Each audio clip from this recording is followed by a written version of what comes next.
Hello everyone, তো চলো মহাষষ্ঠীর দিন তো আমরা গিয়েছিলাম হচ্ছে মাসদিয়ায় ঠাকুর দেখতে। আর এখানে এসে যেটা দেখলাম সেটা কিন্তু আমার দারুণ লেগেছে। এখানে কিন্তু তুলে ধরার চেষ্টা করেছে তারাপীঠের মহাশ্মশানটাকে। তো দেখো চারিদিকে কিন্তু সব কিছু একদম পারফেক্ট করেছে, খুব সুন্দর লাগছে। দেখো তারামায়ের মন্দিরটাও কিন্তু একদম অরিজিনাল লাগছে। এসে কিন্তু তারামায়ের দর্শনও করে নিলাম, দেখতে পাচ্ছ। দর্শনের সাথে কিন্তু মায়ের চরণটাও দেখে নিলাম। তো মুখটা কত মিষ্টি লাগছে না? তো দুর্গা মাকে দেখতে এসে কিন্তু তারামারও দেখা দর্শন মিলে গেল। তারপরে চলো দেখাই।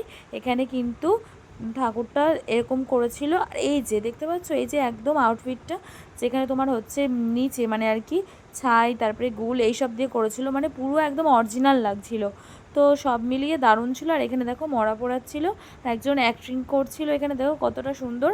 এসে কিন্তু সে আর কি সেই মরা ঘরে উঠে পড়লে যেমন বাড়ি মারে না, এখানেও কিন্তু সেম করছিল। আর এই দেখো দেখো চারিদিকে দেখো, ওরা এমন এমন কথা বলছিল, কি বলবো। আর এদেরকে দেখো এরা সবাই কি করছিল, যেটা আর কি হয়ে থাকে। তো এই থিমটা কেমন লাগলো অবশ্যই কমেন্ট করে বলবে।